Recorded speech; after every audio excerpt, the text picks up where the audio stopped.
너무 오래 걸렸어요. 6년이나 걸렸죠 이제. 저는 그냥 근데 결승 때도 되게 걱정을 많이 했어요. 아무래도 팀이 없다 보니까 지네어보다는 팬덤이 좀 딸릴 거 아니에요, 많이. 근데 장난 아니더라고요. 지네어보다 컸어요, 제가. 현수막 사전 제작하는데 일단 이신영 선수를 좋아하게 된 계기가 게임을 잘하는 게 1순위고 또 무표정 그 표정이 전 너무 좋아요. 너무 집중하는 것 같고 제가 요청을 했어요. 일단 이왕 현수막 제작할 거면 제 얼굴보다는 이신영 선수 얼굴 넣어가지고 하는 게 좋을 것 같다고 해서 제가 이신영 선수한테 물어봤어요. 흔쾌히 허락해 주셔가지고 그걸 팬분들한테 말씀드렸더니 팬분들이 또 SK T1 사무국에 또 허락받고 해서 되게 고맙게도 이렇게 허락해 주셔가지고 진짜 그 1세트 지고 나서 그거 보고 힘내서 이겼어요. 근데 제가 이번에 결승전 VOD를 보는데 김유진 선수는 막 지니어 선수들 조성주, 김도하고 코치들 들어오는데 저는 혼자 물만 마시고 있더라고요. 그래서 그거 보고 좀 씁쓸하다 생각했는데 결국 뭐 제가 이겼으니까 뭐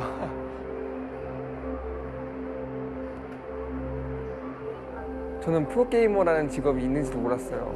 그때 처음 본 경기가 박성준 선수 대 전상욱 선수였어요. 그 경기 보고 좀 그냥 멋있다 생각하고 저는 솔직히 프로게이머가 되고 싶다는 마음은 없었거든요. 근데 어느새 막 제가 팀 일단 테스트 보고 있고 어느새 프로게이머 되고 그렇게 됐어요. 어떻게 하다가 스타2 와서는 선수들도 그렇고 팬들도 그렇고 다 온라인에서 되게 잘한다 하니까 전 진짜 잘하는 줄 알았어요, 제가. 근데 오프라인만 가면 이게 안 되는 거예요. 되게 긴장을 엄청 많이 해요, 제가. 항상 청심환도 먹고 그러는데 이건 어떻게 할 수가 없더라고요. 제가 공백 기간 가진 이유가 가장 큰 이유가 제 실력에 대한 자신이 없었거든요. 되게. 온라인에서는 잘하는데 왜 오프라인만 가면 이렇게 못하는지 저도 이해를 못했어요, 솔직히. 그러니까 내가 진짜 잘하는 게 아니구나 그 생각 때문에 너무 진짜 스트레스를 많이 받았죠.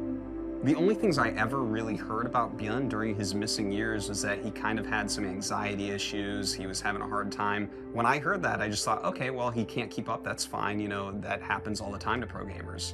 But I mean, boy, were we wrong about that. 원래 전 나올 생각이 없었거든요, 공원 예선도. 근데 중국에 갈 기회가 생겼어요. 근데 비자를 따르면 서울에 올라가야 돼요.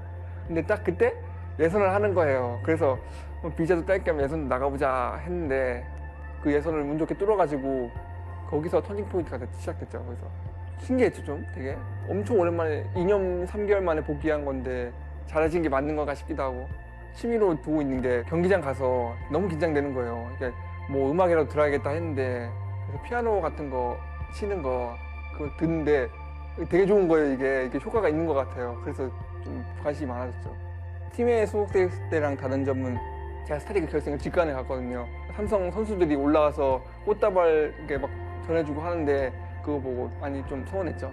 그리고 팀원들이랑 새벽에 나가서 야식 먹는 걸 되게 좋아하거든요.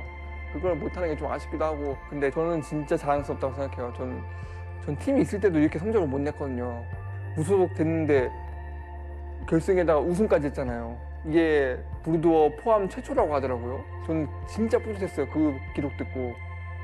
It's just nothing like it has ever happened, and it kind of opens up a new world of possibilities. 선수 생활 내내 우승 한번 못하는 선수도 되게 많은데 저는 완전 너무 그러니까 딱 스타2 하면 변현우 생각나게 이런 건 너무 바라지도 않고 너무 잘 되고 싶진 않아요. 저는 무소속 그러니까 스타1, 스타2 최초 무소속 우승 변현우 딱 이 정도가 좋은 것 같아요.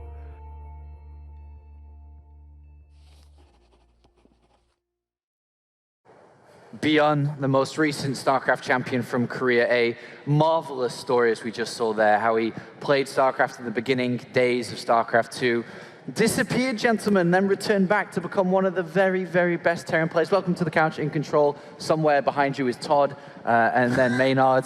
Welcome to the couch for the first time, Maynard. Welcome back to BlizzCon. Thanks, fantastic Terran versus Terran. We're about to, or at least from the previous two series, hope to see. In theory, yeah. Hope to see. Yes, I mean, there is the esports account from StarCraft brought up some stats on that as well, which are pretty interesting. How TY is actually, I think, 27-0 in TvT series that are over best of 3. So that's an incredible stat considering the leagues that he plays in. ByuN with a slightly higher win percentages, but he's played so many games online.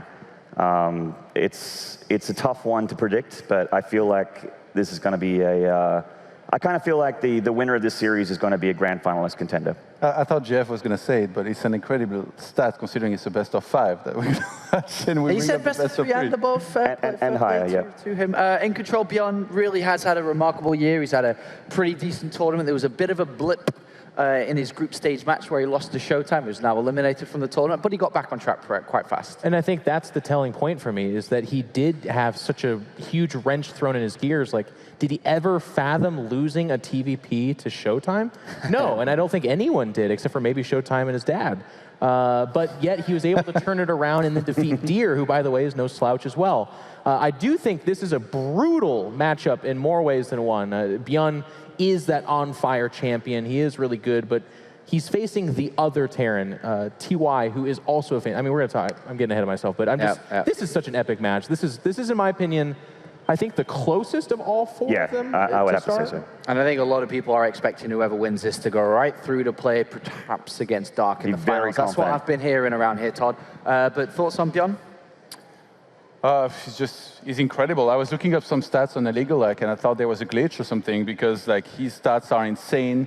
He's 90% win rate versus Terran, and you might think it's 9-1. No. 169 wins series, 18 losses. Are you serious? Who gets these stats? Whoa. What's crazy about that for me too is like there was a period 2013 and 14 where like some of these Koreans like Pol and Hydra, they had insane stats, but a lot of that was against foreigners where it's a little bit less impressive. This is in Korea.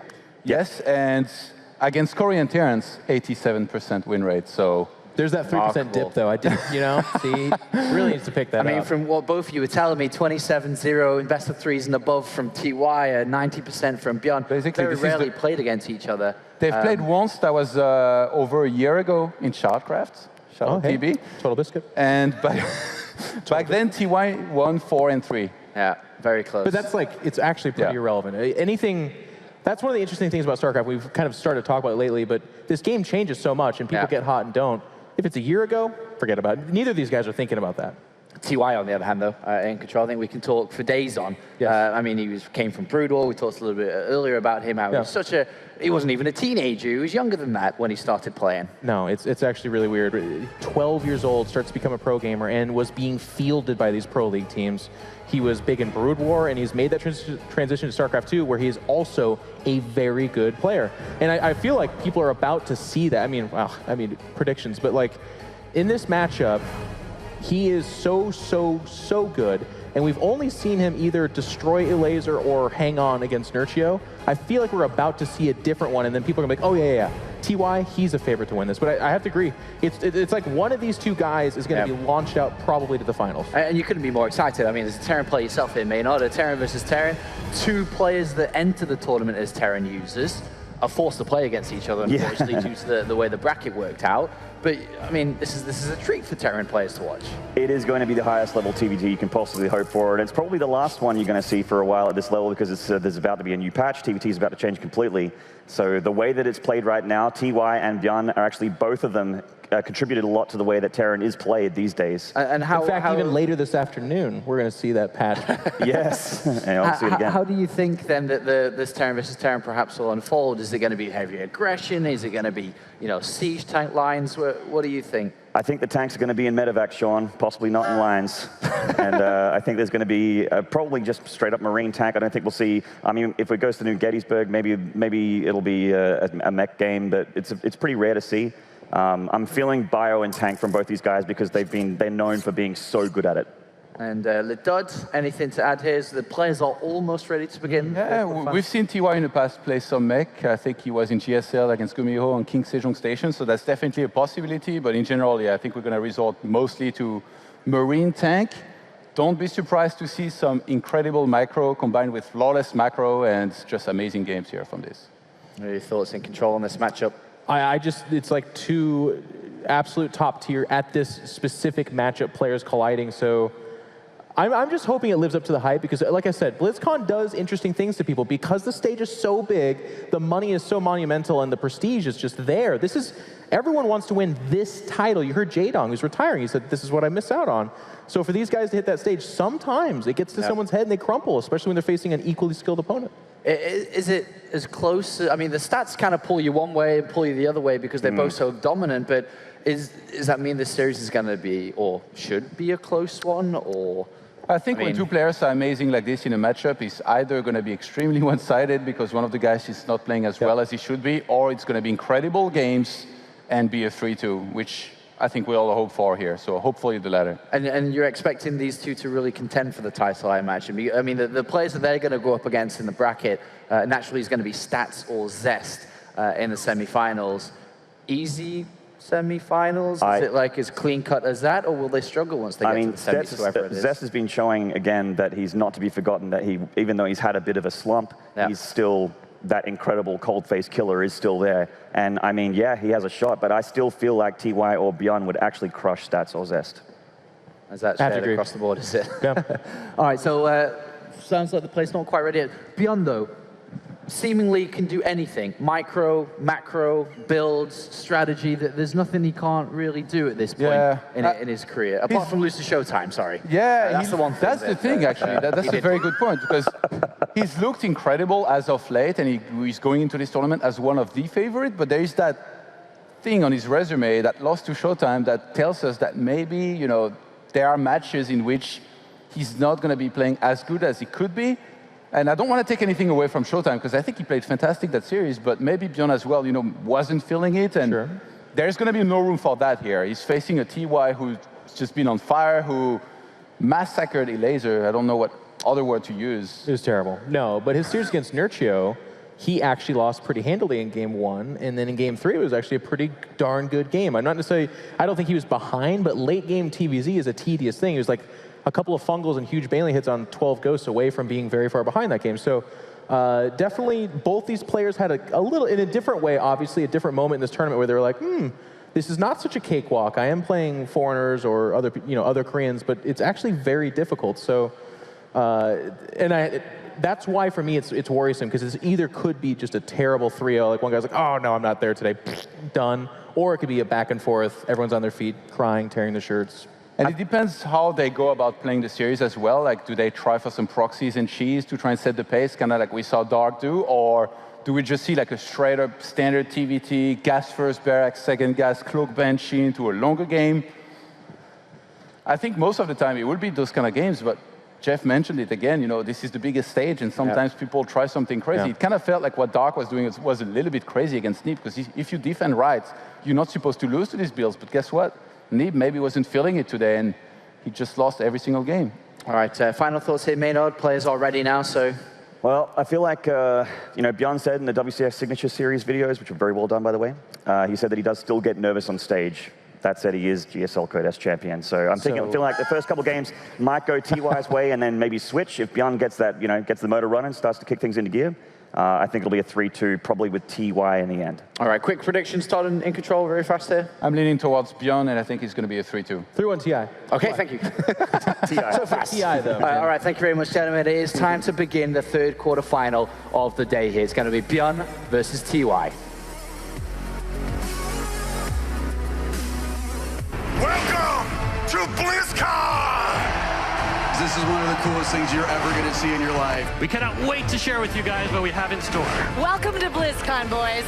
For Azeroth! We're exploring a lot of new locations. We invented some brand new characters. The world could always use more heroes. We retake our homeworld. When we first did BlizzCon back in 2005, we had no idea what to expect. Are we ready to begin the costume contest? It is amazing to feel part of this thing. How'd you guys feel about today? You excited?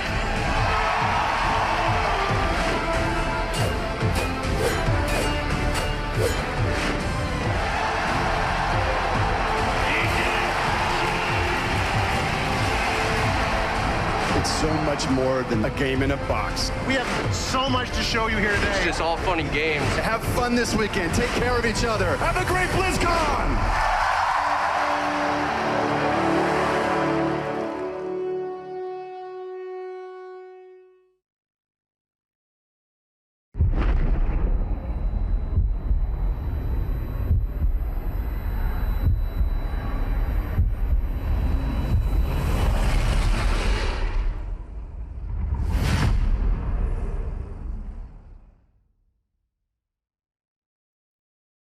The 2016 World Championship Series Global Finals is brought to you by Intel, T-Mobile, NVIDIA, and Republic of Gamers.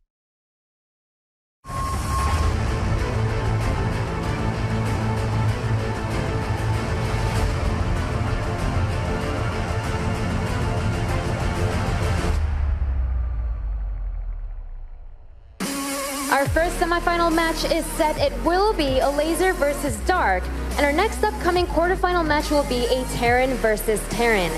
Our first player has had 3 top 4 finishes this year, and at his first WCS Global Finals, he is hoping to take it all the way. His opponent is a recent GSL champion, and he became one without a team, becoming the first pro gamer in the history of StarCraft to do so. Please welcome on stage, it's TY and ByuN.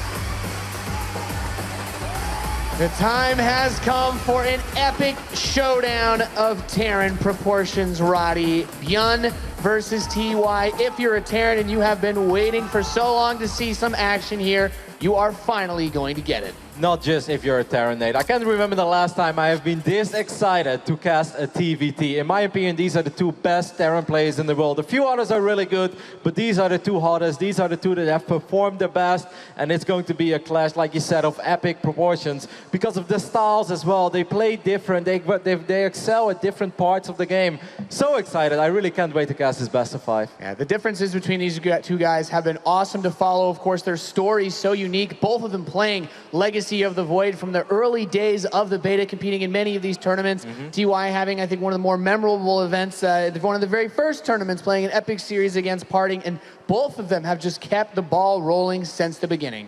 Yep, and I mean, this is one of these players, one of the hottest players on Earth. He is the recent GSL champion. That often means that you come into BlizzCon as the favorite, and he is the favorite for me, but this is the ultimate test. In the quarterfinals against TY, it's going to be so sick. It's time to get ready to go into this match, ladies and gentlemen.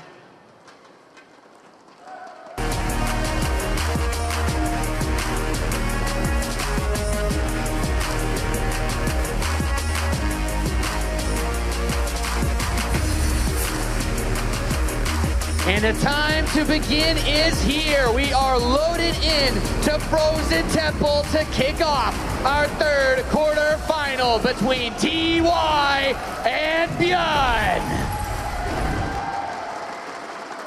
Ladies and gentlemen, your blue Terran player in the southeast position, coming all the way from Korea, he is TY.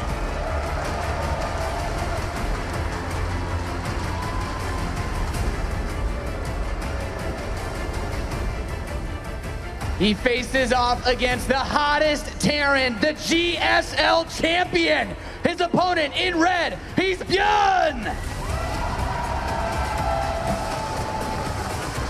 The audience loved this guy, and I love this guy. He's an amazing Terran to watch, mostly because of his micro. ByuN is so incredibly good. In my opinion, he has the best micro in the world, and I'm expecting the aggression in this series to come from ByuN. We can already see it here a little bit, Nate.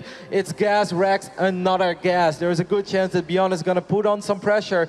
TY, on the other end, is most likely going to go for the slightly faster expand. He's dropping the factory, but he's still on 1 gas. Yeah, the biggest thing to keep your eyes open for, and you just mentioned it, is we see ByuN, he loves the aggressive builds. A lot of the big victories he's taken across this year have come from catching his opponents off guard. In Terran versus Terran, you have to be extremely careful about aggressive builds like Proxy Reaper and such and so forth. On these maps, we see TY checking everywhere. He has his Marine looking, but ByuN, he's actually going to get the fast setup for the Reaper in the factory, pulling SCVs off of gas. So this is almost a counter cheese build himself. He doesn't want to completely go full throttle in the first map. Nope, here. it's not going to be a super quick Banshee follow-up or a Liberator follow-up. He will still be able to get his own CC relatively fast, but of course he's going to have access to slightly more Hellions and Reapers early on because of that double gas setup. Picks up the SCV, that's a decent pickup because it's very important for TY that he knows how many Reapers, how many Hellions is ByuN producing on the other side of the map. And the biggest trade-off when you compare the differences between these builds, they both have the expansions up faster, but you do have that faster earlier Reaper for ByuN because you went for the double gas. And of course, Reaper Hellion can get very snowbally if you take any early losses. The Reapers will regenerate their health, but those Hellions and the grenades from the Reapers have the potential to do cataclysmic damage. ByuN is going to make his first poke up this ramp.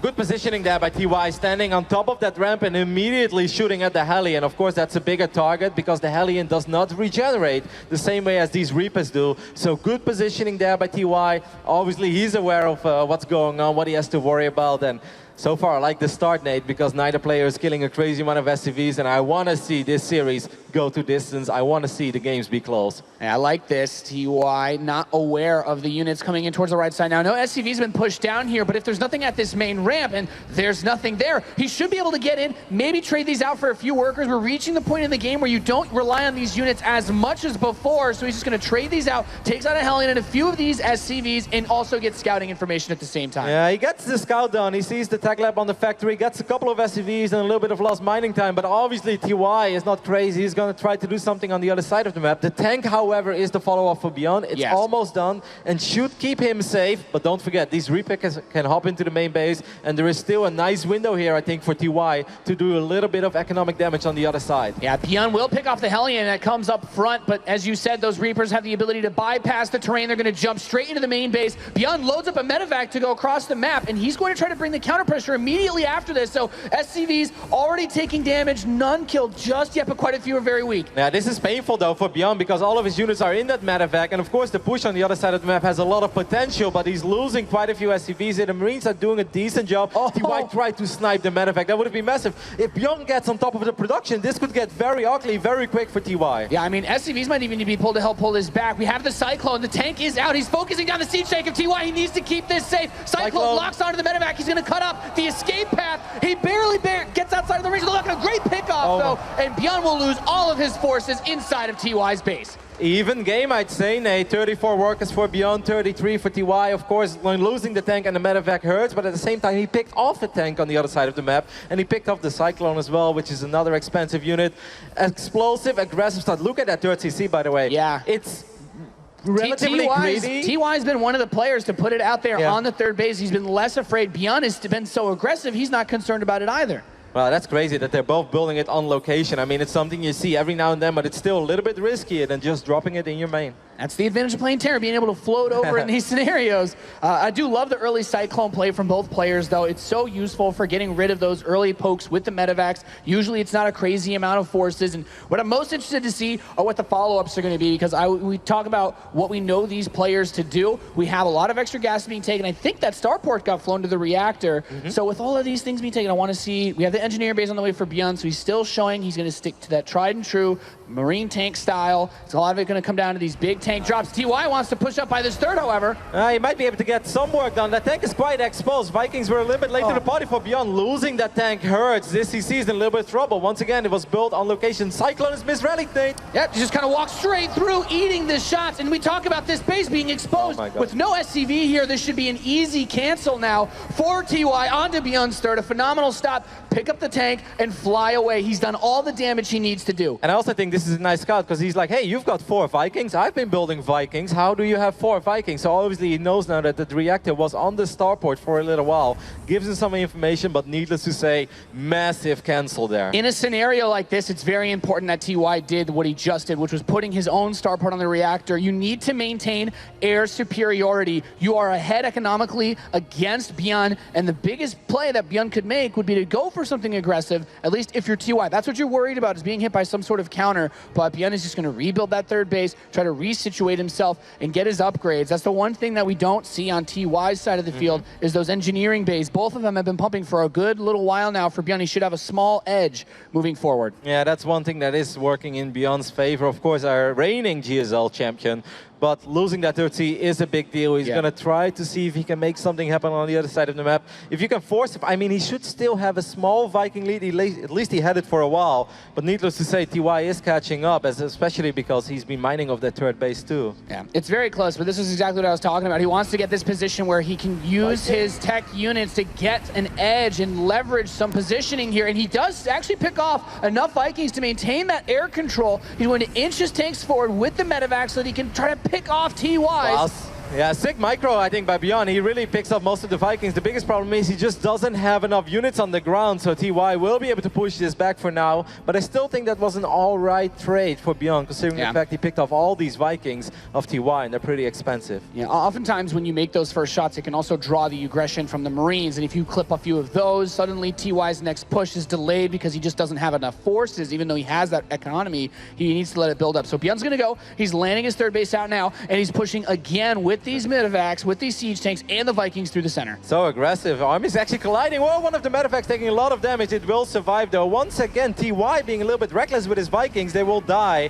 Not before at least picking off 2 Vikings, so it was something, but still, TY bleeding out a couple of these expensive units. Yeah, and he drops the tanks, trying to get a position on the third base, but eats one of the shots from TY very quickly. Meanwhile, TY's medevac about to break into the main base, so he has to control both of these situations at the same time. Marines are about to come right out of those barracks, though, so the drop is going to land in the main. The siege tanks have pressured the SCVs off of TY's third, and TY's actually moving a large force of his army straight down the middle as the siege tank comes out for ByuN to push these Marines back. Yep, nice timing as well with Stim finishing up, of course. At the same time, ByuN doing some damage on the other side of the map, pushing via the south side. However, this is an army you've got to respect. The tank count is still in favor of TY by quite a bit, actually. It's 6 against 3 siege tanks. Nate, this could get very ugly. Yeah, and that tank was inside of the main base trying to deal with the drop the whole time. There's no siege tank by the third base position for ByuN, and that means TY is all over it. Once again, the Marines stimmed up with the 1-1 coming. He's just going to pull all of his SCVs and hit him from both sides, dropping the tanks that he had out on the map, though. He swallows TY's army whole. Wow, that's actually a phenomenal hold by ByuN. Cleans it up, losing 5 SCVs in the process,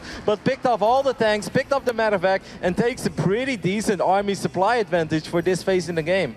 And one thing I'm noticing right now, Roddy, those 2-2 upgrades are very far along for ByuN if he can keep in it. These big fights with the Marines versus the Marines, they scale so fast with upgrades. They have such a huge difference because of how fast the Marines fire. So this is something he needs to maintain, keep moving forward with this game, and he should be able to take favorable engagements. I mean, that was a beautiful engagement, Nate, because that could have gotten very, very bad for ByuN very quickly. Being down in siege tank that much, having to attack into your opponent's siege tanks is normally a nightmare scenario. Barely misses a drop, but that was very beautiful, the way that ByuN defended that. Yeah, TvT all about this drop harassing. A lot of tanks being used very aggressively by ByuN on this position. He'd love to shut down that fourth base. Vikings grab the drop of TY in the top side of the map while the tanks reposition to the south side of that third, but doesn't have vision of the siege tank, so eats a few more shots. He has Marines here, but I don't know if he can break this position just yet. I really feel that ByuN has barely made any mistakes when it comes to micro so far. He was a little bit out of position when he lost that CC, but when it comes to the micro department,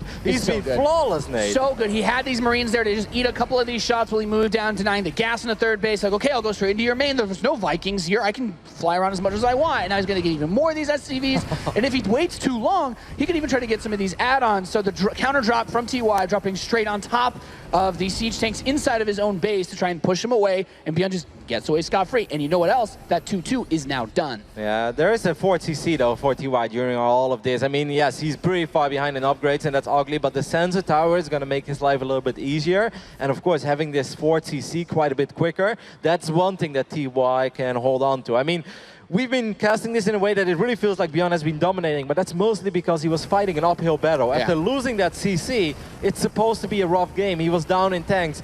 but he got a couple of great trades over the last few minutes. However, it's still completely possible that TY takes one big favorable engagement, and suddenly it's his game to lose again. The tank count is close enough, and 2 medevacs exposed. Well, that's a great way to throw away a lead cap. Those 2 tanks very exposed. He's just going to drop right on top of the ramp, right next to the sensor tower. He will clean that up, and he could try to just force a wedge between the natural and the third base, but this is a scenario where if you are ByuN, you really want to just fight with Marines versus Marines in even numbers, but he's using the siege tanks. If these engineering bases are exposed, talk about a lead. He can't catch up if he kills those. If one of those E-bays died, that would be disastrous for TY, and he knows it as well, so he's going to try to clean this up, and he will. He just has a little bit more. ByuN in a lot of trouble, but at the same time, he's killing the 4th base of TY. This man is everywhere at once. Yes, he lost a couple of units, but that's still something he will sign for any given day. Smashing that 4th down. Very nice, as ByuN is about to finish his. He still has those medevacs to the southwest. He still has the medevacs in the northeast, just finally being pushed away, and those 2 very low health. Scary. ByuN is playing like a madman so far. We said it as well. This guy, he can just kick it into overdrive. He can really reach a final form of playing StarCraft. And so far in game number 1, it's starting to look like it's been a slugfest so far. Great plays on both sides. ByuN really, though, showing the way he likes to play. He's all over. He's hitting from every possible direction, and he's maintained that great micro. And as the upgrades even out, we are going to see a little bit of a better period now for TY. Big opportunity to make an attack. +3 attack is still a good ways away for ByuN. What do you think about the fact that +3 armor was not on the way? I mean, it's considering that TY hasn't started his own 3-3, it's not the worst thing in the world, but... Would you find any reasoning for it? I mean, he might have just tried to start both upgrades at once and then just didn't have the resources for the armor. Okay, so you think it's small... Maybe a small mishap, but he doesn't want to... Maybe he just wants more tanks. Alrighty. TY actually having a pretty decent Marine force here. No medevacs. Yeah, I was going to say. It's a brave mission by these guys, but at the same time, wow, that guy, that reminds me of Black Hawk Down. Yeah. He saw all the Black Hawks coming in with tanks. And now the army for ByuN is just going to sprint across the map. He's like, okay, well, you want to kill my 4th? That's fine. I'm going to get on top of your production. But TY has 4 siege tanks left by this base. Cyclone gets a little bit of clipping against those medevacs. The 3rd is going to be pushed back. Oh, those Marines for ByuN, quite a few of them just walking straight forward into these tanks. I don't know if he's going to be able to get this expansion. And there are units everywhere for TY right now. He's working on his planetary fortress. Actually loses a handful of Marines before he's going to be able to take it down. Don't forget about the left force. What is that force doing from TY? It's just kind of chilling Just there. A lot of hurt Marines. But the 4th base and the 3rd have both been routed of TY. Whoa. Meanwhile, ByuN's still trying to hold on to his 4th. He gets a lot of great tank shells. And the thing is, even if he loses that 4th, he still has that base up against TY. We are in that stage of the game where the main bases are mined out. The naturals are pretty much also mined out. So you really need to hold on to every last resource that you can grab. ByuN's like, hey, where did it go? Didn't he have a 4th base? I'm pretty sure that was a base here once upon a time. He has a command center floated. He's got 2. I think he floated his main out. Yeah, he floated the one there to the left side as well. He booked a long flight for that command center. So TY is slowly but steady going to try to regroup his forces, kind of scattered all around the map. ByuN has to be careful, Nate, that he doesn't get trapped, because I kind of feel that these units are in pretty, dangerous territory. Having these units get sectioned off would be pretty rough, but I think at this point he knows he's not fighting for too much over there, just that command center that's kind of stuck. Wow. But he's just going to have to lick his wounds for a while and try to secure this northeast position. ByuN has the +3 attack. His +3 armor is very close finishing, so the best thing to do for TY would be to just try to max out, wait for those upgrades to finish, or force his hand with a big tank drop, but ByuN is not going to give him time to think about what his next move is going to be. He's going to move in with a lot of siege tanks, these Marines straight up front, and pushing this base back would be huge for him. Yeah, I think it's important that ByuN starts using all these units on the south side of the map. Yes, they're securing those locations, but that's a lot of supply. You don't want to lose a big fight. He tries to get on top of the production, and that would be massive. Yeah, this is so important. There are no siege tanks in production right now for TY. He's supply blocked from all the bases he's lost, which means if he can't build units, if these barracks get destroyed, he has no way to recover after losing army units in a fight. 16 siege tanks right now for ByuN against the 10 of TY. That's a pretty big deal, especially if these factories are going to be on the fire as well. More tank drops happening at once. Nate, he's everywhere. He's behind the mineral line, and TY is, I mean, it looks like he's panicking. He's not sure where he's going to go with his army. He's trying to spread out, but he's going to be walking into a concave of ByuN. So many Marines spread out trying to break out, but the tanks on the southwest flank are going to make advancing so difficult. The biggest thing here, Kev, is that ByuN does not need to push into this base. He's already taken the expansion out. GG! A war of attrition at that point as ByuN was still mining 1700 minerals a minute. TY barely 300-400. TY knew that he was forced to take that fight. Even if he didn't want to take it, that was pretty much his only choice. What a first game here, Nate, and what a performance by ByuN.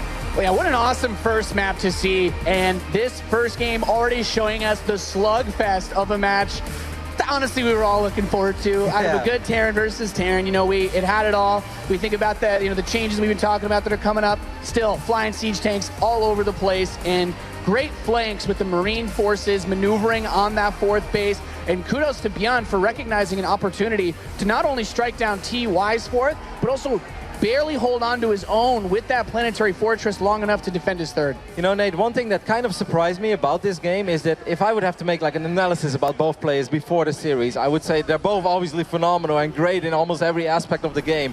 But if there's one tiny thing that ByuN would excel, it's micro. And if TY would have one minor advantage over ByuN, it would be macro. But if anything, I felt that ByuN was the one that was, you know, macroing and multitasking like a madman, looking for openings, pushing the pace of the game a lot more than TY, that other than that single medevac drop, didn't really do all that much when it comes to a multi-prong aggression. Yeah, I mean, Frozen Temple is also a map where it can be so scary to try to do anything other than, you know, micro your heart out. It's a very small map. There are a lot of different areas you can be caught. We saw the rocks being used, which, you know, Terran players have been using for those tank drops in every matchup since Frozen Temple was added. We'll be moving on to, it looks like, King Sejong Station for the next map. And I think there, TY should be a little bit more in his element. He's a little bit more space to breathe. There's the much bigger threat. If you're ByuN, you have to consider that TY will bust out a mech build, so you can't just blindly assume what's going to be coming. More macro potential as well, in a way that there are different drop paths to the main where you can really set up those multi-pronged drops at once, and maybe it's going to be a little bit easier to find an opening in the defenses of ByuN than it was on Frozen Temple. Now I must say, Nate, if there is one series where I expect this man to perhaps get a little bit cheeky early on, it could be this one. It could very well be some proxy barracks. Yeah, I would not be surprised to see some heavy aggression brought out here by ByuN as we make our way into map number 2.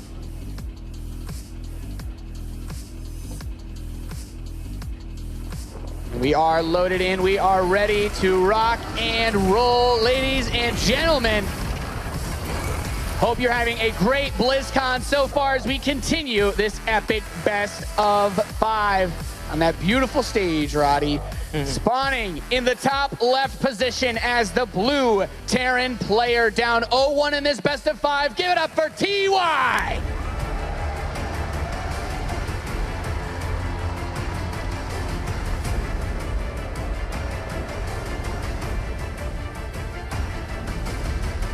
As he faces off against a man with one of the greatest stories of 2016 in StarCraft 2, the GSL champion, the Puppy Terran, ByuN! The Puppy Terran, Nate. I like it. I'm happy that you brought that one up. I think many people remember their first meeting with ByuN when he brought that dog to the GSTL. You know, also used to bring always a little dog, Stefano, back in the days. He also had a little puppy dog. The fan favorites, they love their puppies.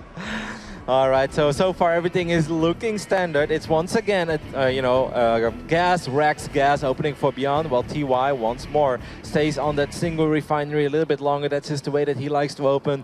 ByuN loves his double gas. Now what I wonder, Nate, if he's going to keep 2 SCVs on each refinery, or if he's going to go back to just having 1. It seems like it's just going to be 1 on each side. Yep. So it's similar to what we saw on Frozen Temple, but it's very important that TY keeps a close eye on these refineries if he can. The most important thing about an opening like this for ByuN, and one of the reasons why I really like opening like this in TvT, is you get the early Reaper and Hellion, and by taking the SCVs off gas, you can move straight into your expansion a little bit faster. But if you're the kind of Terran player and you get cheesed by Reapers a lot, or proxy Reapers and such, this can really be an effective opener to deal with it, because you have both Reapers and Hellions, but you're not stuck on one base like, you know, most of the continuing to mine gas builds. Obviously a solid SCV scout by TY. He knows exactly what he's up against. He knows that he's going to have to be incredibly careful early on with his Reaper. Don't lose a Reaper. If you miss rally 1 Reaper, if you move command at one time, the game can snowball out of control. TvT is a phenomenal matchup. It's awesome to watch, but it can be very volatile in the early stages. One mistake and it can be all over. Yeah, I mean, for the most part, a lot of Terran players will agree that the early game here will always focus on the Reaper Hellion control. It's one of those things where you'll often see like this kind of dance where they won't try to commit, they won't actually try to kill the other Reaper. Reaper, you're hoping to force a mistake, maybe make them eat a grenade. But if you lose your own, the counterattack possibilities are usually extremely dangerous, and they can make TvT a little bit volatile because if you try to rush up to any early tech to deal with that, sometimes you could just be killed beforehand. And we see these Marines extremely vulnerable. They don't regenerate. Picks off the Hellion, though, and trades out his own Reaper. Still pretty solid, I'd say, by ByuN. Didn't really lose all that much other than the Hellion. He will be able to get some extra HP back. The next wave is going to be scary. Cyclone is on the way. Once again, the defensive Cyclone, obviously incredibly powerful. And that should keep TY safe without losing too many SCVs. The defensive Cyclone as a follow-up to this opening is amazing because not only does it have that lock not a Hellion against these units, but that's a really good pickoff too. But oftentimes builds like this from ByuN will be followed up by a fast Banshee or a fast Liberator or even just a fast Marine drop with a reactor. So having that Cyclone gives you that extra buffer to deal with whatever they throw your way as a follow-up. I think ByuN is going to go for those strong early mid-game pushes with just like, let's say, 9-10 Marines and then one Siege Tank and a Medevac. There is so much micro potential in a push like that. Another Marine will get picked off. Loses the high ground vision though, so the Cyclone's lock-on is broken, saving the Reaper's life. And we now see that first push coming across the map for ByuN, very similar to how he played the last game. Of course, this is King Sejong Station, though, so sieging that natural is going to be a very important moment here since the Cyclone and the Viking have a lot of potential to shut this down. I'm a little bit worried, though, because the Cyclone is out of position. A couple of Marines are out of position as well for TY, and there is a tank almost done, but that tank is not done just yet. Yeah, Marines TY could be in a lot of trouble. Blasted by that siege tank, and now ByuN encroaching on the natural. He's going to drop his tank, shooting down as TY was still sieging his tank. Moves the Marines. He's barely going to be able to pick it off, exposing the natural expansion. Medevac is killed, though. Cyclone is defeated, and the Vikings are going to land to stop this push. TY, crisis management, well, crisis averted. Yeah, actually incredibly well defended there by TY. For a second, I thought that was going to be an absolute disaster. It's very hard to defend any sort of aggression when you've got units behind and in front, because you have to micro 2 screens at once, and that can backfire incredibly quickly. But TY handled that very well. It could have been a lot more ugly. Good pull on the SCVs too. Yeah, very awkward the way that engagement started. That's one of the reasons why having that Cyclone out on the map is so nice, because it also just gives you your first warning that something is making its way across the map here. And ByuN still wants to bilk a little bit, and you know, bringing his 2 Vikings, if they have an even number, that Cyclone will be the difference maker to win that fight. So I love this, just bullying TY and taking that map control against these non-stim Marines. But let's be careful, the Cyclones don't have too much health. Both players, of course, once again going up to 3 bases pretty quickly. Looks greedy, but it's not really all that greedy because of the way the TvT opens up, because of the way you invest in Reapers and Hellions and these small pushes. The real powerful armies, you know, the Stim, Bio, Medevacs, they just arrive a little bit later, so you can get away with bases like this. It's one of the interesting changes, you know, things that's really developed over the course of Legacy of the Void with the Reaper Hellion builds especially, is that you want to be safe against everything and have the opportunity to put on pressure. So you don't actually end up getting your stim all that fast. You know, you'd say the Marine tank part is mostly limited to the mid-game now outside of the extremely early pushes like on King Sejong Station. But these Vikings, they want to put the pressure on, and you don't see the big drops as much as you used to because everyone plays Vikings to be safe against them, so it just turns into a giant air battle. Yeah, this time the eBay is a lot faster for TY. That's nice, of course, for him, so he won't have to worry about being down in upgrades. He's actually ahead by 4 SCVs, Nate, despite the fact that he's been defending for the majority of the game. That's something that he can be quite pleased with. Down a little bit in army supply, but I often feel by the time that these units from ByuN would make their way across the map, that evens up, you know, because of the quicker rally points, because of the quicker reinforcements. So you can see here an income advantage. That was probably the moment where he pulled the SCVs to defend. Yeah. But after that, it's been very solid for TY. Yep, and those moments are extremely important. Of course, TvT is a matchup where both races are going to use their scans a lot. You have to really be careful with managing all of your resources, and that orbital energy is a big one of them. So we do have these Vikings hunting. To get a hit. He wants to basically just catch TY's Vikings off guard and just focus them down one by one, whereas TY, if he doesn't micro, may not actually be able to kill him, but they're both kind of moving out at the same time. He's stacking them up as well. It's like he knows he's going to try to get a full volley off, and if he gets the first volley off... He's going to find the Medevacs, and the Cyclone actually finds him as well. If he gets this force and he kills these Medevacs, he could even just try to land his Vikings to get the siege tanks, but the Vikings do come back for TY. Yeah, and actually in a better position, of a Marine helping out as well. One of the Vikings was separated from the pack, so this is not going to go as good for ByuN as it perhaps could have gone. That had the potential. That had the potential, Kev, to be a slam. slam dunk play and a beautiful catch for ByuN. TY, though, responds just fast enough with bringing his Vikings back to avoid a disaster. And there was one Viking, right, from ByuN that was a little separated from the pack. It revealed the flank, and it also made him lose the battle because it ate all 6 Viking shots at once from TY. Oh boy, and this gives TY a great opportunity to put pressure back on ByuN if he can hold that air superiority. We do have the 2 tank evacs flying towards the west side of the natural expansion. He's looking, he's like, is there any units to kill? And at this point, he's going to be concerned because like, where are your units? Well, they're in these 2 medevacs that you don't see to the northwest. It's a crazy counter, actually, because he knows that the forces from TY are over here, and he has to worry about it. I love how even this game is, by the way, Nate. Dead even army supply, dead even in upgrades. We're 8-9 minutes into the game with different openings. Anyway, units are out of position now for TY. The drop lands in the natural. Marines are going to stim as that tank sieges up. There are 3 tanks here for TY. He needs to hold on. 9 SCVs already picked off as these tanks drop to push ByuN away. But man, the aggression has just been flinging back and forth this game. Only a madman would think about attacking while he just lost all his Vikings and knows there are 2 tanks flying around his natural. He's like, yeah, I could worry about that, but I could also send my units to the other side of the map and do damage, and he finds an opening.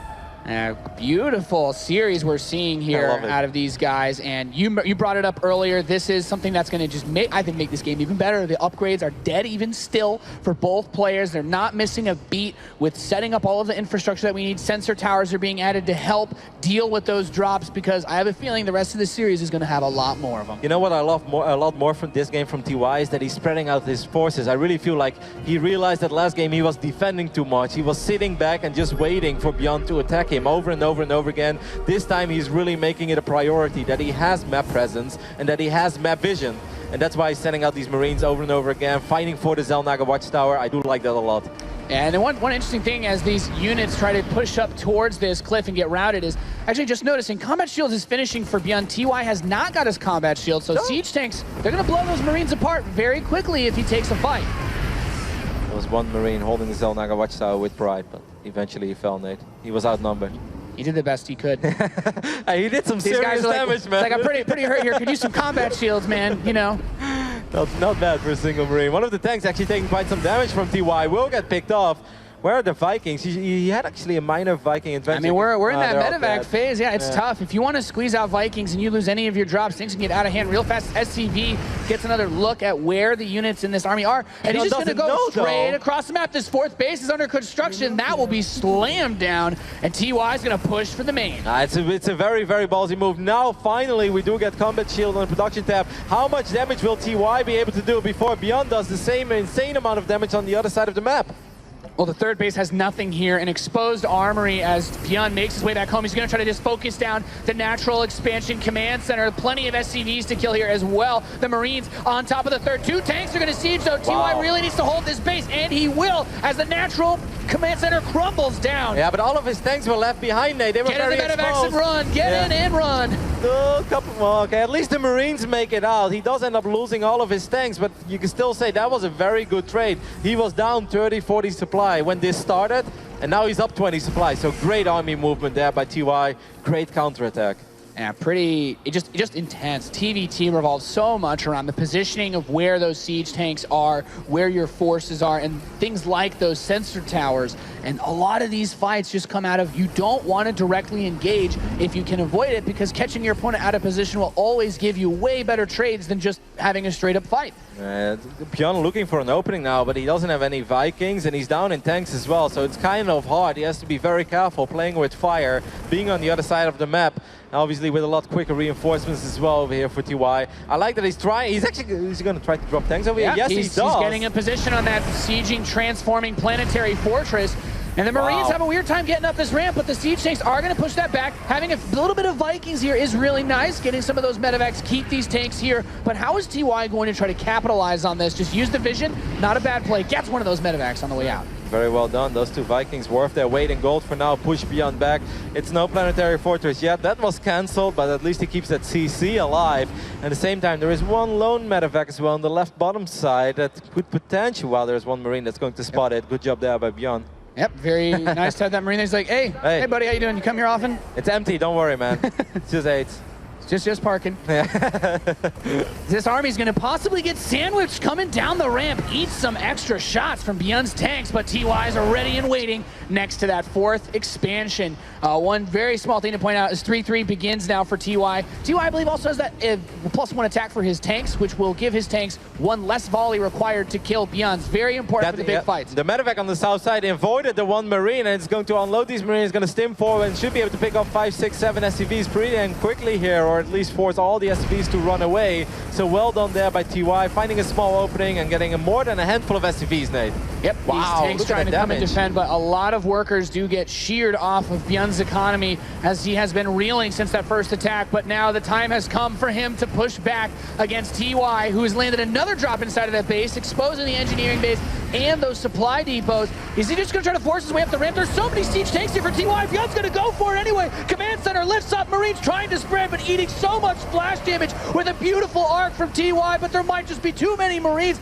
to be stopped. He's managed to get a large number of them inside of the main base, picking off the tech lab for the factory. If he knocks down the production, there'll be no way for ByuN to rebuild. I love that TY is flying a couple of tanks into his main. TY knows that he needs to keep these add-ons alive. It's so important that he keeps a couple of these reactors running because he needs production, and I think he's done it, Nate. I think he has stabilized and at least kept his main safe, which was the most important thing because he also has 3-3 upgrades on the way. That's right, they're over halfway done. ByuN picks off a few more of the tanks inside of the natural, and he's going to move in with the rest of his Marines, but all ByuN needs to do is just save a few of these forces, get out of there. Sick. You've done a tremendous amount of damage, and we look at it, at the end of the day, Kev, supply's pretty damn close. The game is so scrappy, it's such a slugfest, and whenever we look at the supplies, it's always even, Nate. It's insane. One empty medevac here is going to make its way to the other side of the map, but there is one big thing that's happening for TY right now, and that is getting very, very close to having those 3-3 upgrades are going to be huge when it comes to these scrappy fights, especially as the number of siege tanks continues to be limited by the economy of both players. So TY needs to be careful, though, because he has that exposed 4th base, but he also has his exposed production. Everything that he needs to win this game is right now being threatened as ByuN moves into the natural once more, eating some tank shots, but the rest of TY's forces are coming in. 3-3 is going to finish during this fight, but is he going to need it? The Marines trying to spread out right now, just a few seconds to go. TY knows that the clock is ticking. Not only does he not have 3-3 upgrades, he also doesn't have technically a 4th base, so it's 2 orbitals against 3. More scans, more mules for TY. If ByuN wants to pick up this game, he needs to shut down the production, but will he be able to, Nate? And TY is actually just going to move across the map. He has a lot of tanks inside of his main. His 3-3 is done. He wants to try and maybe catch the reinforcements of ByuN, chew down this production line, and make his way across the map. There's a huge opportunity here. He is going to catch some of these forces out in the center, routing these back as he makes his way towards ByuN's base. And what is ByuN gonna do? What is he gonna try to do? It seems like TY left enough units behind to keep his production safe just a little bit longer. A lot of Marines, a couple of tanks as well. One orbital is very exposed, but ByuN knows the longer this game will go on, the better it is for TY. One orbital does get sniped though, and that's a pretty big pickup. And ByuN's gonna be able to get on top of this expansion in the 3rd base as well, while TY also kills ByuN's 3rd base.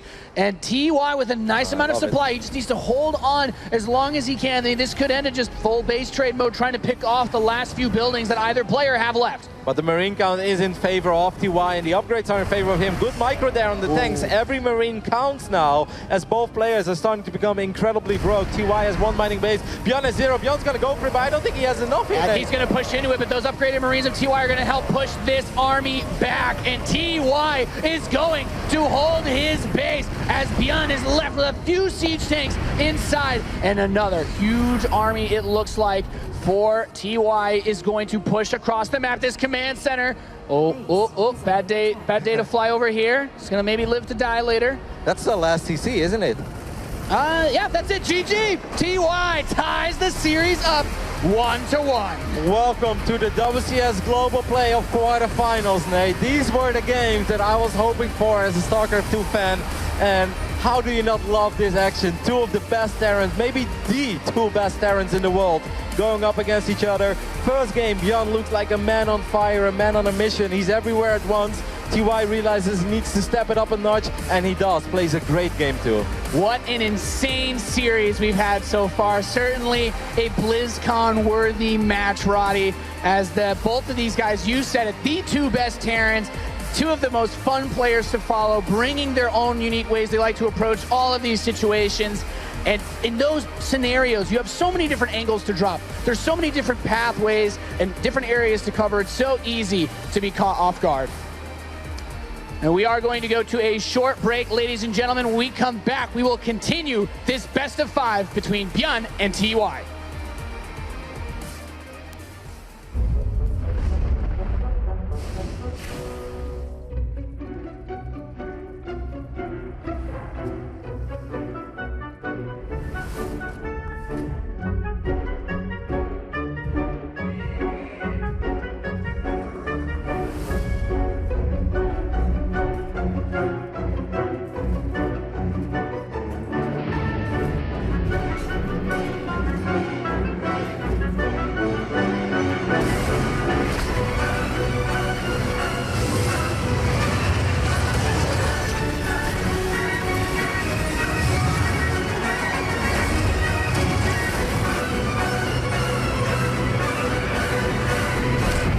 Heroes of the Storm. Prepare for Heroes Brawl, the new game mode that breaks all the rules. Rated T for teen.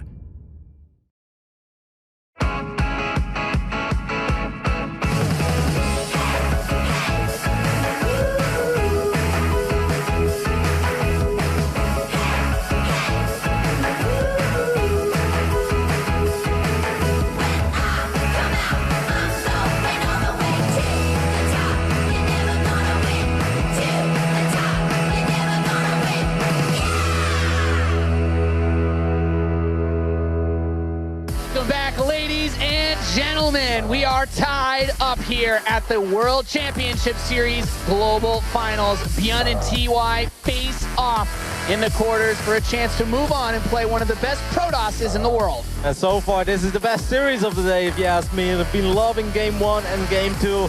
Nate, Game 3, we're loading into Apotheosis. As that stage transforms into a derelict grassy plain, here we go. In the southeast position, the man in blue tying things up. He is TY!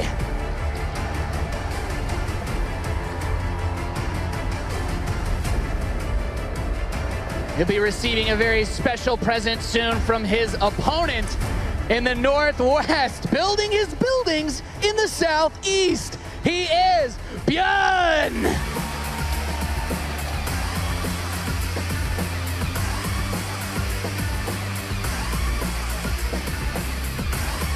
Well, I think we can say, Kevin, you definitely saw this coming. ByuN is the kind of guy to bust these builds out. It doesn't matter how big, how small the stage, he is not afraid to bring the heat straight to you. Nope, I think he realized now 2 games in a row, TY going for, you know, gas, Reaper, fast expand, even making a single Marine, then a Reaper. If ByuN opens up with 2-3 Reapers, pulls both SCVs that were building those barracks out on the map, we know how incredibly good his micro is. There is a good chance this game just straight up ends unless TY identifies this and, you know, plays it safe, plays it cautious, and stays on top of this ramp. And even then, it's going to be hard, but it's doable. Yeah, there's a long path that you generally have to take because we have the 3rd barracks now on the way for ByuN here. If you want to try and SCV scout this, you have multiple cliffs that lead into your main base. A lot of room for these Reapers to dance around, and TY not sending out a quick scout to this specific spot to see it leaves him extremely vulnerable. Builds the CC on the low ground. That's absolutely what ByuN was hoping for. TY realizes now what's going on. You walk in and you realize something's not right here. Nope, hoping he's like, there's something in the corner, right guys, right? No, there's the cancel. He realizes things are about to get a little intense. That first Reaper comes in. If you're TY, the only thing you would have wanted is ByuN to make one micro mistake and get that first Reaper, but already SCV's being pulled. He realizes that he has a lot of work to do to survive in this game. This one Reaper is incredibly important for TY. Obviously, he's working off 1 barracks. If he loses the Reaper, the game pretty much ends, which is why he's pulling the SCVs, and I do love this reaction so far. Yeah. Good micro by TY, good positioning, even more. Important thing to keep in mind is that as ByuN sends these SCVs in, he does not have as many workers mining. TY can afford to lose some SCVs. All he has to do is not die, but ByuN's Reaper micro still very strong. He's got 1 week in the back. He needs to keep this one alive. We have another Marine and another Hellion coming out. Wow, ByuN losing a Reaper, that's kind of uncharacteristic, but at the same time he does pick it up. Now it's 3 Reapers against a bunch of Marines. It's a very chaotic battle. And those Marines do not regenerate, but the Hellion is out. He needs to focus fire down the weakened Reaper. He gets one very low Sick with the micro. grenades. So close to pushing him back. Still has the weakened Reaper alive as SCVs continue to die. More are going to be pulled off the line. Another Hellion very close. Another Marine very close. But more Reapers keep piling in. Yeah, one Reaper will fall, but there is just not that much left for TY. He's going to fall behind in the worker department as well. That starport is not going to finish up, Nate. It's 2 Reapers against a lot, excuse me, 2 Hellions against a lot of Reapers. And these Reapers can trade extremely well versus the Hellions. It's all about the line damage. There's still a few very weak Reapers. If you could just pick those off and repair the Hellions, we still have a chance here, but it's so difficult to get that position. A Viking on the way to try and help use it to push the Reapers back, but more grenades taking out more and more SCVs. Yep, and still 3 Reapers at a time being produced for ByuN. 10 SCVs have already gone down. ByuN is ahead right now economically, so you can already say that he's satisfied with what he's done, but obviously he still wants a little bit more because he knows how incredibly low TY is on workers. Yeah, this factory follow-up is extremely important. Generally, if you can make it to this starport, and I think that ByuN's already considered this possibility, one big thing that you can do is actually send a Liberator across the map. You have no production, no Marines, and they can, you know, get around things like missile turrets very easily, but TY opts for the Viking because he wants to have a little bit more health on the ground, be able to move his Reapers out and his Hellions, but now the rest are going to come back in, and he needs to defend one more time here, but he's not quite in position yet. Grenade madness. I mean, Viking does land, but there's so many Reapers over here for ByuN. The Hellions just bouncing around like a pinball machine. Yeah, that Viking got knocked straight back into the skies as soon as it landed, Roddy, and these Reapers are going to kill the rest of the Hellions, and with it, possibly TY's chances. GG! ByuN takes the lead in this series 2-1. Only so many times you can build your CC on the low ground after a single Reaper against ByuN, Nate. I kind of thought that he could have busted it out on King Sejong already. He didn't do it on King Sejong, but he looked at the builder and he's like, really? You're doing this twice in a row? Don't you know how many times I've proxied in the GSL? And I always win when people do this build. So he's like, I'll do it in game number 3. And TY doing the same build. He felt, I mean, it's incredibly hard to hold. Once you go for the build from TY, it becomes incredibly hard to hold against a player like ByuN. There is a very good reason why these fast double gas builds, whether you want to keep mining gas, whether you want to pull off gas after the factory, you need to get Reapers and Hellions out very early on, or builds like this are going to be a nightmare for you, especially when you are up against the best Terran when it comes to micro in the world. A nice reality check there, I think, for TY. And now I'm starting to wonder, Nate, next map, it's going to be Galactic Process. How do you open if you're TY? Are you going to play ByuN's game? Do you go double gas as well? Or will you just scout faster, scout earlier, and still try to squeeze out another Reaper fast expand? It can be really scary. There's a pretty good number of spots on this map to use Reapers. You have the area where you can jump in by the natural. There's one by the third base. And on top of that, of course, you just have a lot of open space that you can also manipulate because of where those rocks are. So I don't really know what to expect out of TY, but ByuN, he just has to keep doing whatever he's doing, because right now he's set the precedent. He's already been, now he can just say, okay, well, I cheesed you once. You're not going to play greedy. Like, you're probably going to play defensively. So if ByuN wants to do something a little bit risky on the greedy side, he could probably get away with it here. What do you think that TY is thinking right now? What do you think is going through his mind? Being down 1-2. Once again, this player is incredibly good. Artosa said he's one of the most experienced pro gamers in this tournament. He's been playing since he's 12, but he's still waiting for that big tournament victory, Nate. So what do you do right now? Quarterfinals against perhaps the only player in the tournament that you feel that can actually defeat you. What's going through your mind?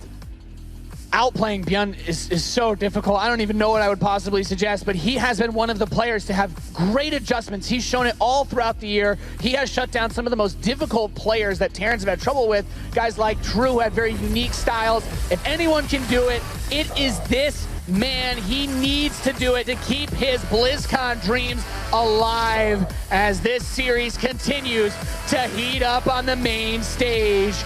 Our blue Terran player in the Northeast fighting for his life and a shot at that BlizzCon trophy. He is TY!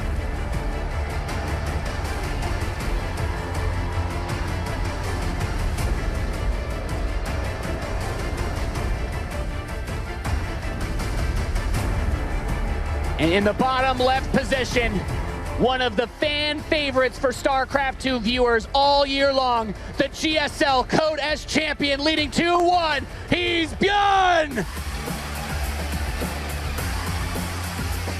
ByuN incredibly close to his first semi-finals here at the WCS Global Playoffs. Of course, coming in once again as the GSL reigning champion. You always have a lot of pressure on your shoulders because on that moment you're considered to be the hottest player on earth. You just won the hardest tournament. So far, Nate, he's living up to the hype. He's looking very good, and look at TY, he's making adjustments. He's like, all right. I like it. Yeah, he's like, I did my build 3 times. Okay, you put me in my place. I won't do it again. I'm sorry, ByuN. Yeah, and I love the way that ByuN has been playing in this series. Outside of, asserting his dominance on a map where those builds are extremely popular, ByuN's style is still very good. You go for the double gas. As soon as the factory is on the way and you have that Reaper, you pull SCVs off and you go for your expansion. TvT, you have to be very methodical in every step of the way how you want to deal with it. That's why we see this early Reaper Hellion. That's why we see the Cyclone from each player to deal with all the possible things that can be thrown your way. And, unfortunately for TY, he doesn't have any more room for mistakes. He has to take this series 2 games in a row if he wants to move on. Nate, I gotta ask, we've seen it all pretty much so far. We've seen some great micro, great macro. We saw a very early game, or like heavy early game aggression by ByuN. There's one thing we haven't seen yet, and that's full-on mech play. Obviously, if one of the 2 players is gonna do it, it's TY. Do you think we could potentially see it here? Honestly, when I was looking at the maps, I think of a map like New Gettysburg as being one where that has been super popular, or even King Sejong Station. Galactic Process, you have a lot of these choke points. You can certainly play around it, but you also have to be careful because a lot of these cliffs that the medevacs can bypass a little bit more easily than you. TY likes to play a little different brand of it, though. He will use medevacs with any sort of mech style that he goes for. Galactic Process isn't a bad map for it, though. I wouldn't mind seeing it here. I mean, we've seen already so much in this series. I wouldn't mind getting a little bit more variety. It's important for ByuN that he scouts quickly, though, because, I mean, he saw that there was no CC yet, but that's the only thing he saw, and it's going to be a very fast Cloak Banshee opening over here, most likely for TY. There you go, indeed, fires up Cloak, and this is a build that has had quite some success against ByuN. And a couple of the TvTs we've seen, a couple of Terrans were able to catch ByuN off guard. If those eBays are a little bit late, if you drop a mule too many, things can spiral out of control very quickly. TY has to be careful, though, with these Reapers being out of position.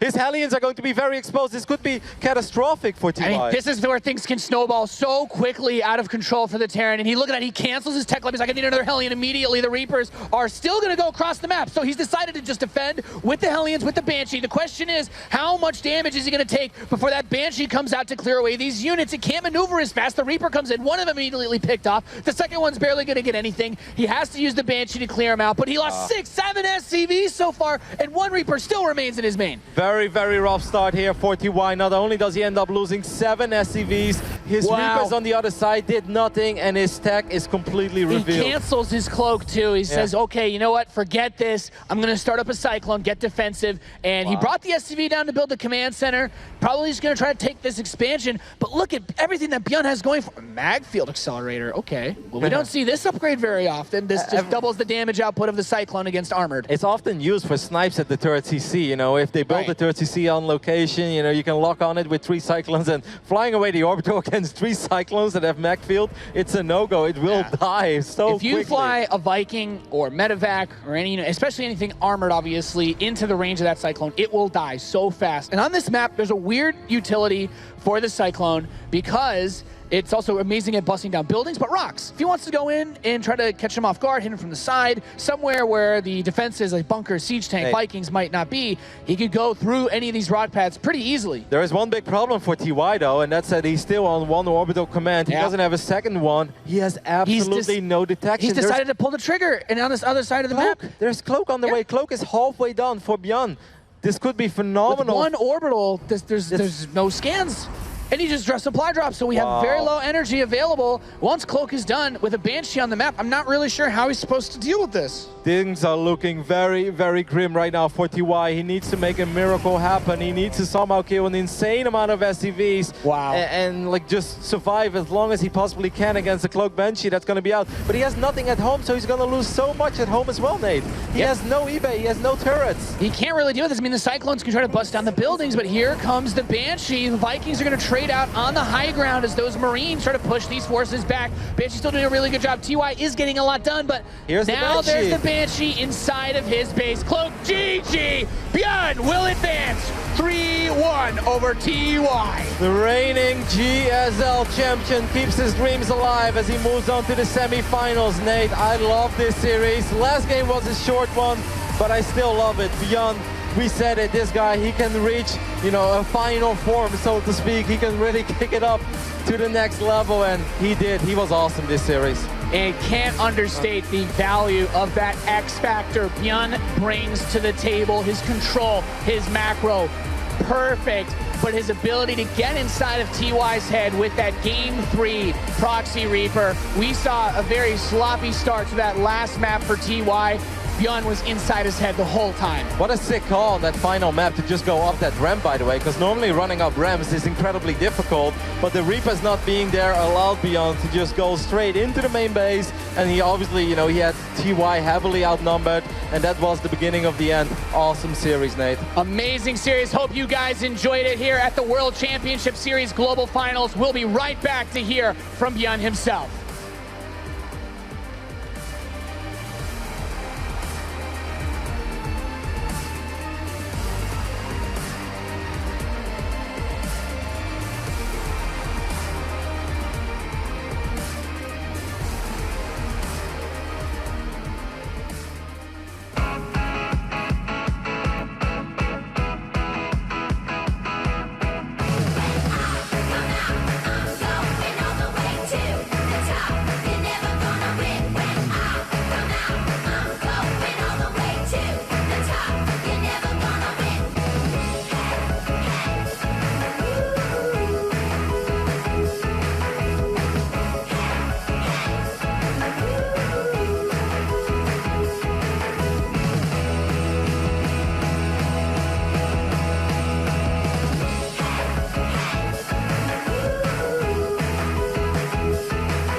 The reviews are in, and the critics agree.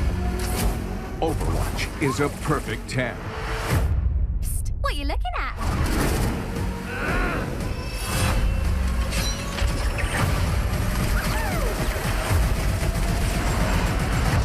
It's time to pick a side. Overwatch. Play it now on PC and console. The 2016 World Championship Terran Series Global versus Terran Finals is between brought to you ByuN by and TY. It looks like ByuN comes out on top.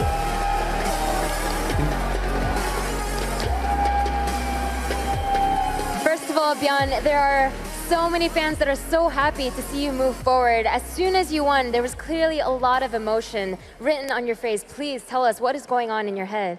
일단 이 패배 팬들도 엄청 많이 와 있고 그 다음에 이기는 순간에 되게 감정이 많이 있어 보였는데 정확히 뭘 느꼈는지 얘기해 주세요.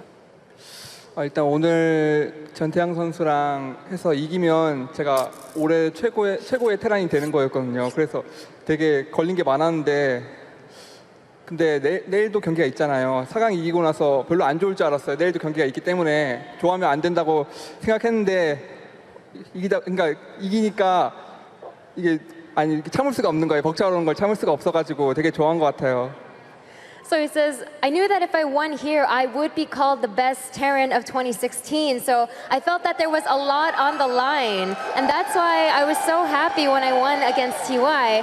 But I knew that there was still the semifinals and the grand finals tomorrow. So I told myself, don't be too happy. Try not to be too happy. But I couldn't hold it in. I was just so ecstatic to win this match. And that's what you guys were able to see. Now, when it came to this series with TY is obviously a player that's been known for great TvT. Did that make you nervous headed into the match? Or were you confident in your own great TvT abilities? 일단 그 전태양 선수도 태태전으로 잘하는 걸로 알고 있는데 그것 때문에 긴장을 조금 하셨나요? 아니면 자신도 이제 태태전 잘하니까 할 수 있다. 저도 태태전 자신 없는 편은 아니거든요. 근데 전태양 선수가 그러니까 3전제 이상, 그러니까 3전제 이상에서 25승 0패 무패더라고요.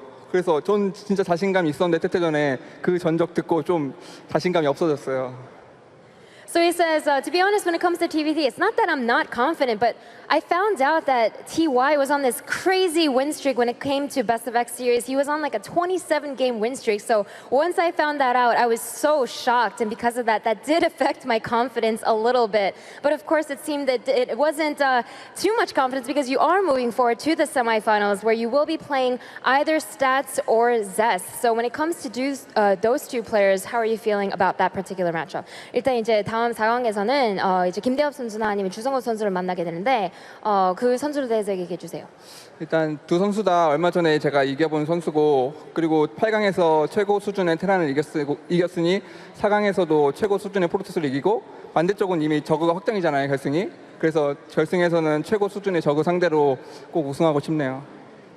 So he says, right now I feel that I've beaten the best Terran player in the round of 8, so I've proven that. In the round of 4, no matter who I play, I feel that I'll show that I can beat the best Protoss player. And because we do have a guaranteed Zerg in the finals, I'll show you guys in the grand finals that I can also beat the best Zerg player here at the WCS Global Finals. So congratulations again, ByuN. You are moving on to the semifinals, and we'll find out who awaits him there.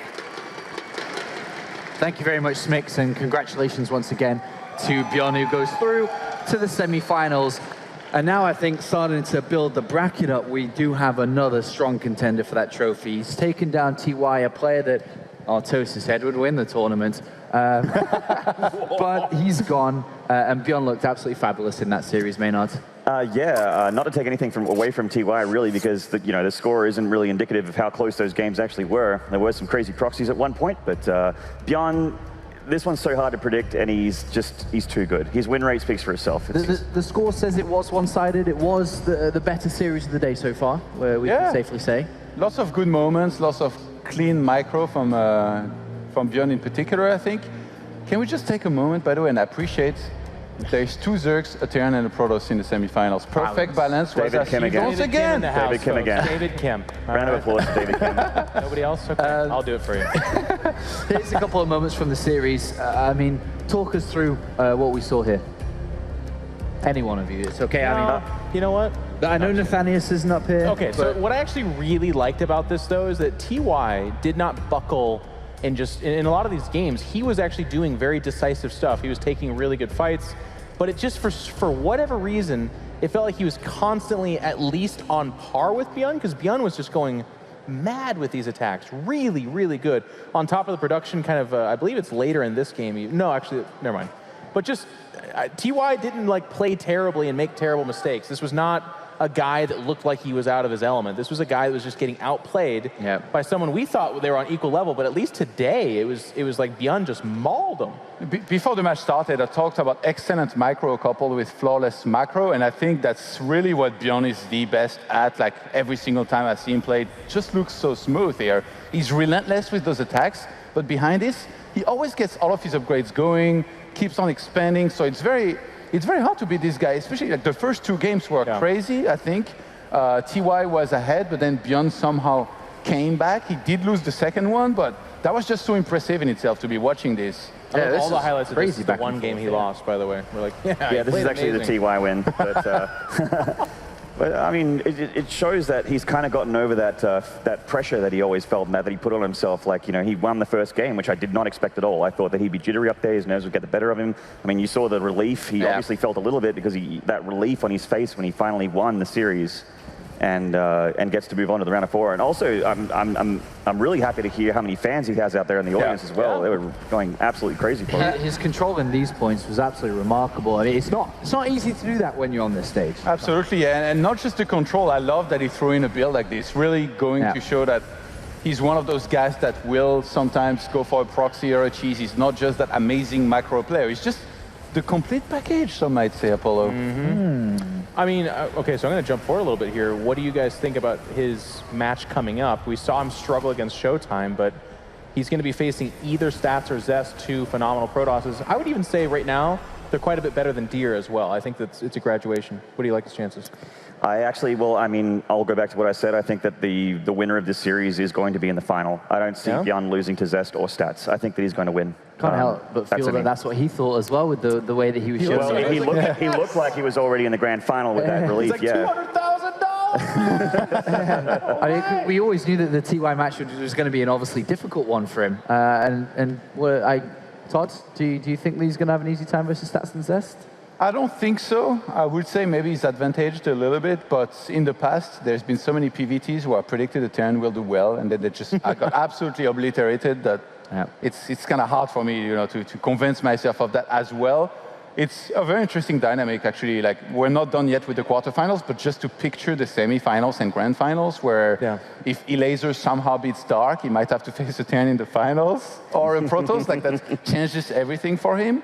And then I think the likely finalist from the top side of the bracket will be Dark, but from the bottom, I guess anything's possible in that PvT. If ByuN brings this tempo, and as you guys are talking about, mixes up his strategies like this in a best of 5, and is the complete package, like Todd said, I think he demolishes those Protoss. It's a very, I mean, well, we'll see. We did this last time. We're like, Showtime stands no chance, and then he did. History spoke for itself there. All the pro players backstage were all predicting before the tournament started, or at least this part of the tournament, that it would be Dark versus TY in the finals. Half of that maybe is coming true at the top half of the bracket, but seeming like all of them are incorrect. Artosis predicted Patience top 4. It's hard to be right, apparently, with those predictions. So, well, to be fair, TY and ByuN, I'm obviously not going to call them interchangeable, but they could still be fairly right. It still could be the dominant Terran in the bottom half of the group versus the best Zerg on planet Earth, and that would be an amazing finals.